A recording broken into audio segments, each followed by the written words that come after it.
Here's the story. Illinois would ban tackle football for children younger than 12 under a new proposal. It's named after Dave Durrison, the former Chicago Bear. A proposed state law unveiled in Chicago on Thursday.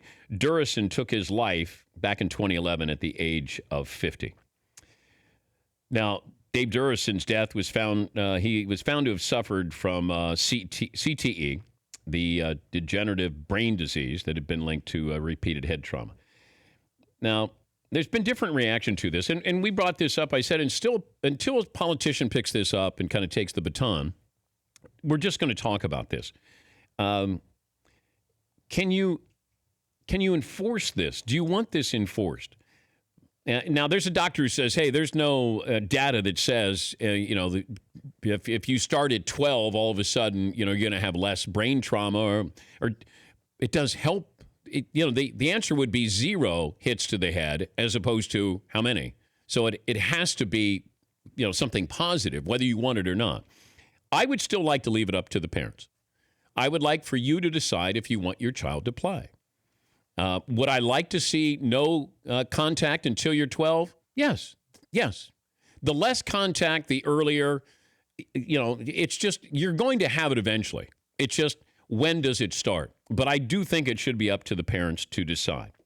You have a youth football league that has 3,500 players, about 1,000 of which are under 12.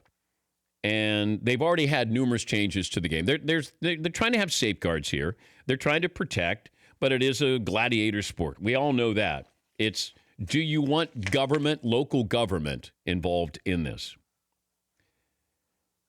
The bill has not encountered organized opposition yet. The numbers are down, though. I think that they're showing the numbers 20% in participation for kids in football. That's a pretty good number.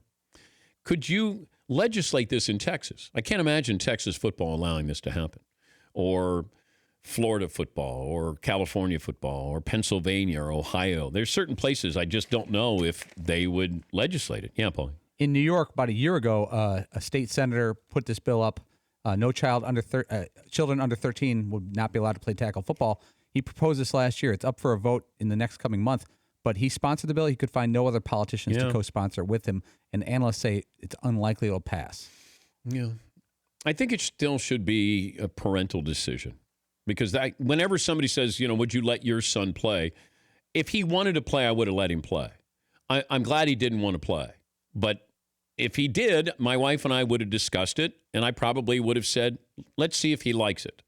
I came from a football family with my father and my 2 older brothers. I understand what it can give you. I understand all of those positives. But we didn't have the information back then that we have now. So I'd be ignorant if I didn't at least take a glance at this or factor it in the decision. Like, why wouldn't you? Yeah, Fritzy.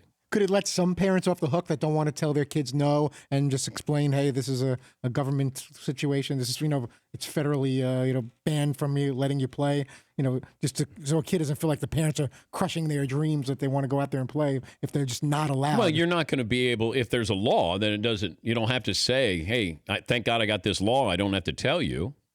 If there is no law, that's when, the parent is looking for an excuse maybe.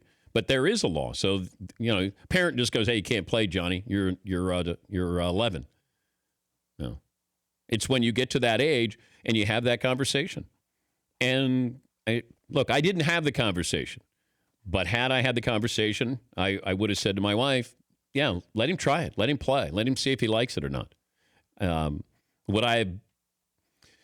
would have been acutely aware of whatever information was out there. Now, she would have probably heard on NPR or New York Times or Wall Street Journal and read something and say, hey, what about this? And that's what football's big opponent is going to be mothers. Because, the wives, the mothers, grandmothers, they're the ones that are looking at these alarming stories, that we sort of take it for granted. Like, hey, that's just football.